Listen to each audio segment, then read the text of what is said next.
It is the last Wednesday video day for while you guys are in Costa Rica, and Rochelle, I'm so excited because I get to see you soon, and just really looking forward to this summer and West Seattle Street Fair and Tan and just to everything. So I'm really excited, and it's really been this has been something really fun for me to be able to do, Rochelle, to be able to stay in contact with you and to let you know that we're praying for you, and just I know what it felt like to be in another country, but I didn't know what it felt like to lead a group in another country. So this was just hopefully a way for you, Rat, to be encouraged and let you know that we are here thinking about you and praying for you. And so I guess I just wanted to share with all of you watching in Costa Rica something that's near and dear to my heart.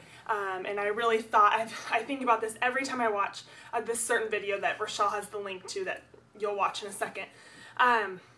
But how people see Jesus in their everyday life, how people can see the goodness of God and God's story in their everyday walk with Christ, in everyday life, in everyday circumstances. And so my pastor's hysterical. He's so very much Seattle.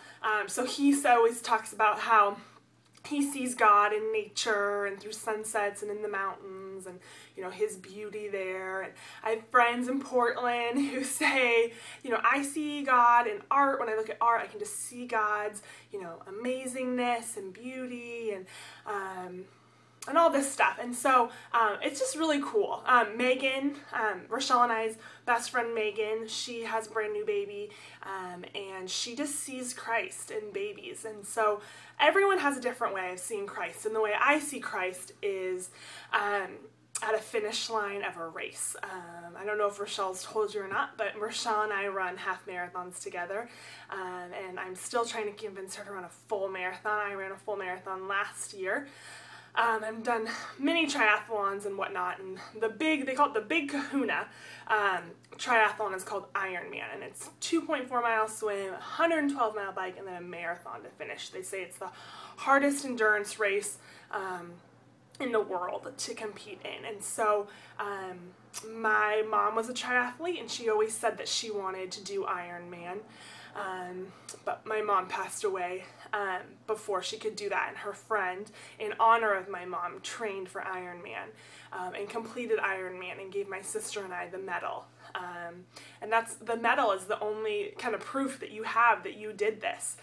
So that was really, really sweet. And training for an Ironman takes your whole life. Your whole life has to be dedicated to this. And so it's something that I don't know if I'll ever do. I'd love to do a half Ironman, but it tests every physical ounce of your being, every spiritual ounce of your being.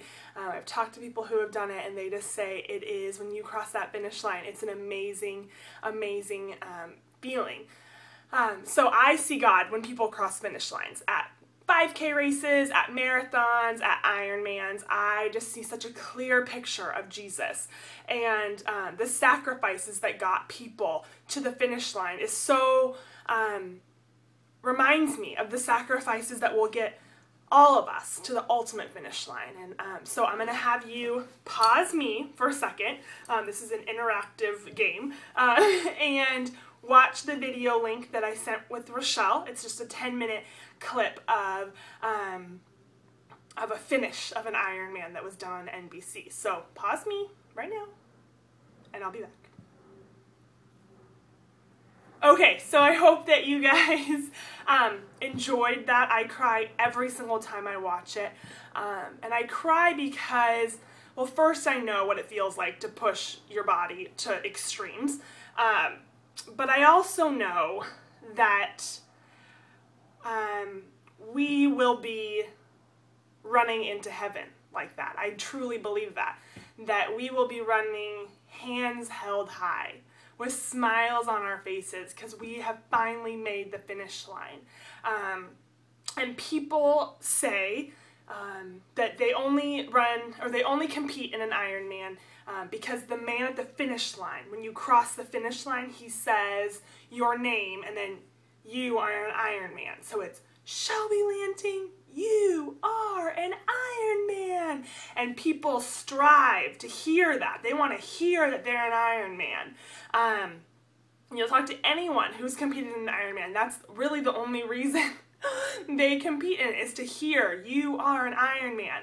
And I think that when we go through our walks with God and we live a life that is Christ-centered, it's because, for many reasons, but one of the reasons is because we want to hear, well done, good and faithful servant, when we're at our finish line in heaven with God. And I just want to let you know that you saying yes to God and going to Costa Rica is such a clear indication that God will say to you, well done, good and faithful servant.